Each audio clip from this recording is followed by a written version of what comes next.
Now let's talk about the Energy Commission Senior High School's Renewable Energy Challenge.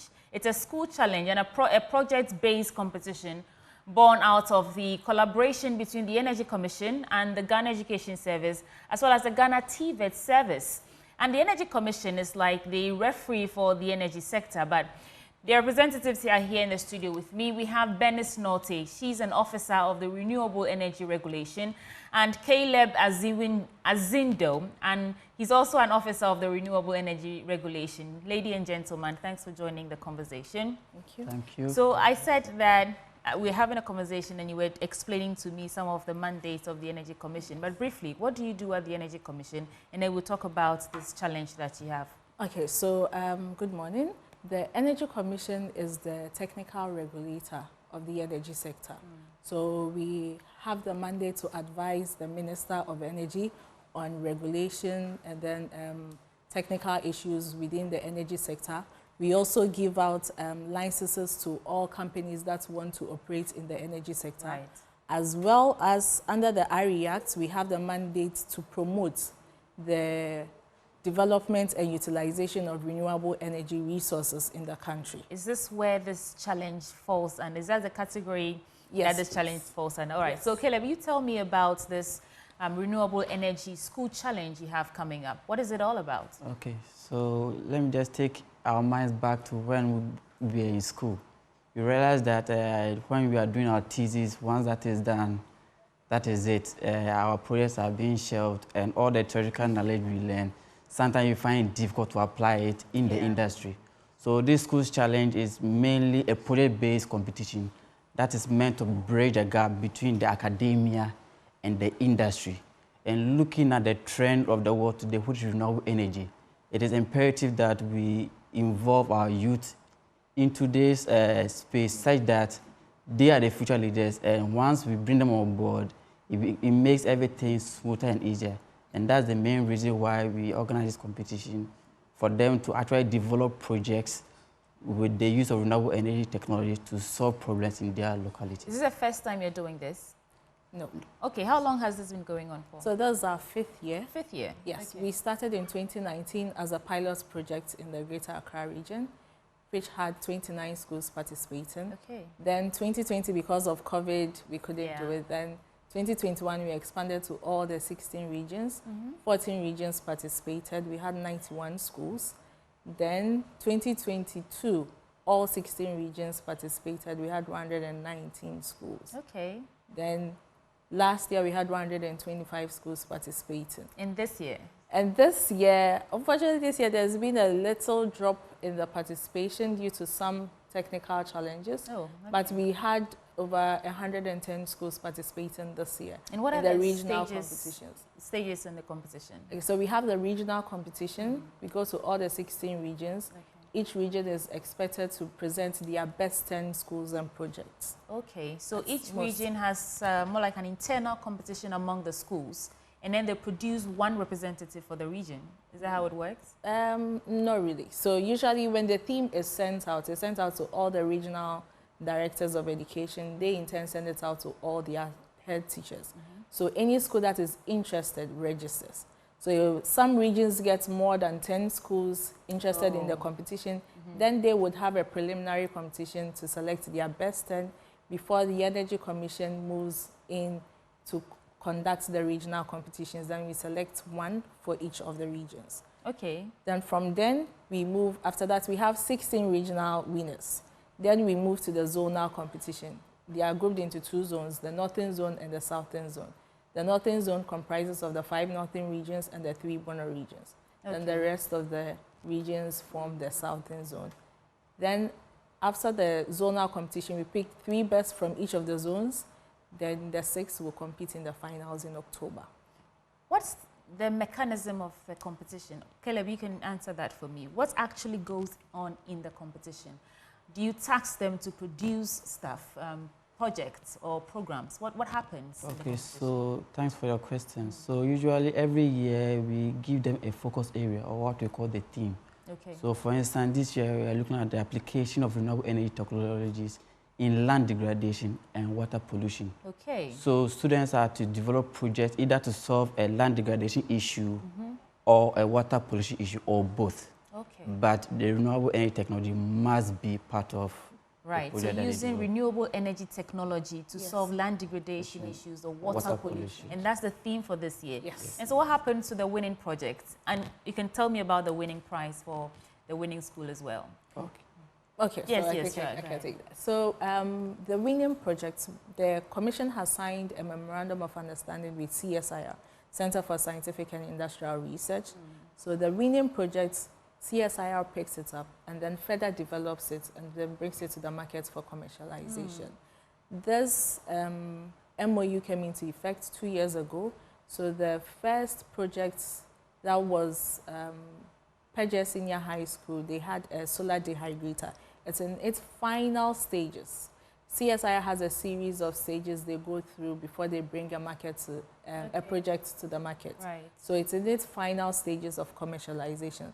Last year's project, which was Sogakope Senior High School, they produced Farmer's Friend. Right. It's a 5-in-1 agricultural machine. It's also in its first stages of refinement with the Center for Scientific and Industrial Research. So these are the things that we are doing to ensure the sustainability of the project. Okay. You don't just come to the finals, you win, and then your project becomes a white elephant. But in the process of commercializing these projects, are you still involved in the students? Yes, so they've been given internship opportunities at CSIR. Right. So they can, when they are on vacation, they can just write to CSIR and then work with them on their project as they work along. Right.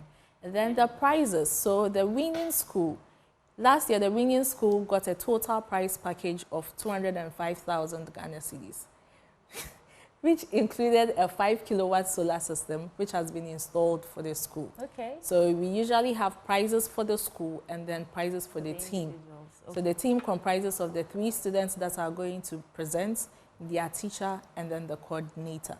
Okay. So the winning team, each of them got a brand new laptop, they got cash prizes, and they got solar products as well. Cash prizes from that 200,000? No. Okay, so the 200,000 went to the school. Yes. Okay. So that included a 5-kilowatt solar system, some educational materials, street lights, wall lights.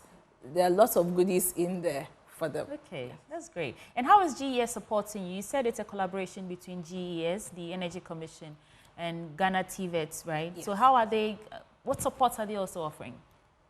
Okay. Caleb? So when you look at the Commission's mandate, we don't directly have access to the schools. It is in the jurisdiction or the mandate of GES and the TVET service. Okay. So they are the link between us with the school. So in terms of engaging the students, we don't engage them directly, but they show us the way, the path, and make things easier so that the competition is being able to be organized successfully. Okay. I'm sure you are calling out students, interested students in schools and authorities to come aboard. So what is your message to them? I'll give you a minute to directly speak to our audience, those who might be interested to come aboard. Okay, so we'll be having the zonal competition next week. Okay. That's on the 10th and then on the 12th of August. We are inviting the general public to come and look at the competition. It will be done in Kumasi, at the Great Hall, and then the Engineering Auditorium. So we are inviting the general public to come and view and see what our students are capable of doing. Because if you sit in your homes, you think we are not capable of doing anything, but the students have really great and creative ideas. And then I'll also use this opportunity to entreat all schools to participate fully when the theme comes out for the competition. Okay, we are waiting for that theme. And who are your judges? Where do you pull your judges from? From the schools, from the commission, experts in the sector? How do you, find them? So we pick a mix from each of them. So we pick some from the educational sector, we pick some from the schools, we pick some from the industry, pick some from ministry. Who are your judges this year? Can you tell us? I think we've narrowed down to 2. Okay. I can mention 2 of our judges now. We are still on the 3rd one.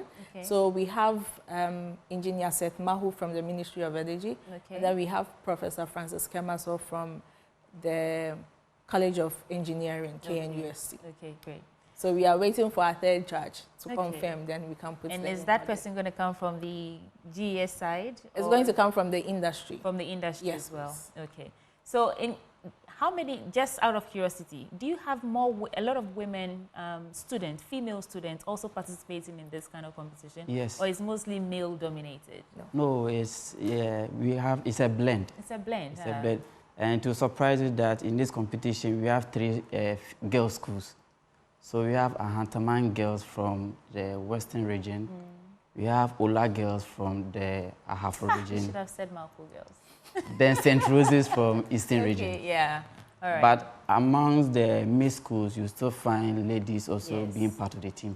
The team is made up of 3 students, so some of them you find ladies in almost every group. Okay. Which of the projects so far do you find the most fascinating? Why is that a tough question? Because all of them are interesting projects. But tell us something. No, unfortunately, it's we can't to do that. How you use renewable energy technologies to solve these problems. And these are not problems that are, in isolation. These are real problems that we all face in the country. So what are they doing? What are they up to? We can give you a gist. Yes, give me a gist. Okay, so there are cases where a student develops a machine that moves on water, collects the plastics on the surface of the water, and they converted it into bricks. Collect the rubber from the surface of the water, and then they have a separate machine that will convert those plastic waste into bricks. Wow, that's fascinating. And also we have a water purification system where they will show you just simple ways of which they can filter water that has been polluted.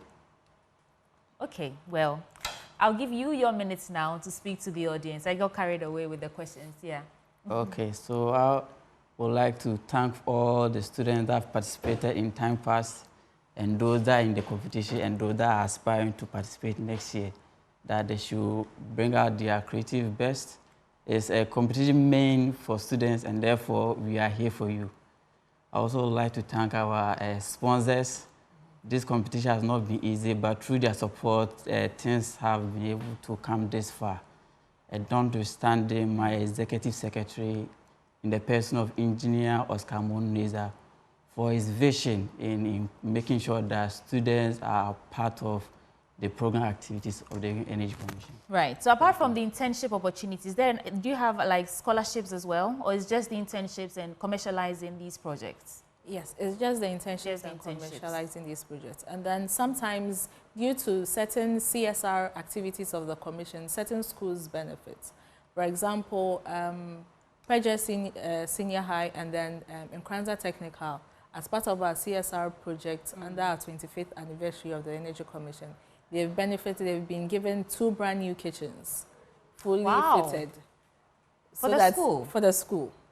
So it's part of the other benefits that the schools that participate in the competition can get. Because if there are any projects that comes to the commission that should involve senior high schools, we tend to look at the schools that have participated in the challenge and then pick some of the schools and then give them the opportunity for the projects. Is there any training you offer these students prior to the actual competition, or they get some sort of coaching in the process of the competition, or they just produce these projects by themselves?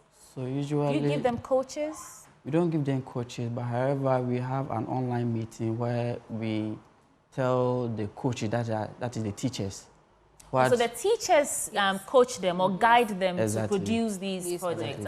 Okay. Then at each stage, the judges will throw questions and they use that to correct their project. So each stage you are being corrected and you keep refining it until you're able to make it to the final. Well, thank you so much, and I wish you the very best. And when is the zonal again, just so we can remember that? It's on the 10th, which is the Saturday, and then the 12th. The 10th is for the Northern Zone, and the 12th is for the Southern Zone. Okay, would you be streaming live anywhere? Yes, it will be on Joy News. On Joy News, okay, so we'll bring you all the gist in that regard. Bernice Norte is Officer of the Renewable Energy Regulation, and Caleb Azindo is also an Officer of the Renewable Energy Regulation. Thank you so much for joining us, and all the best. Thank you. All right. There's still more coming your way. Ben and I will be back in a jiffy. Don't go away.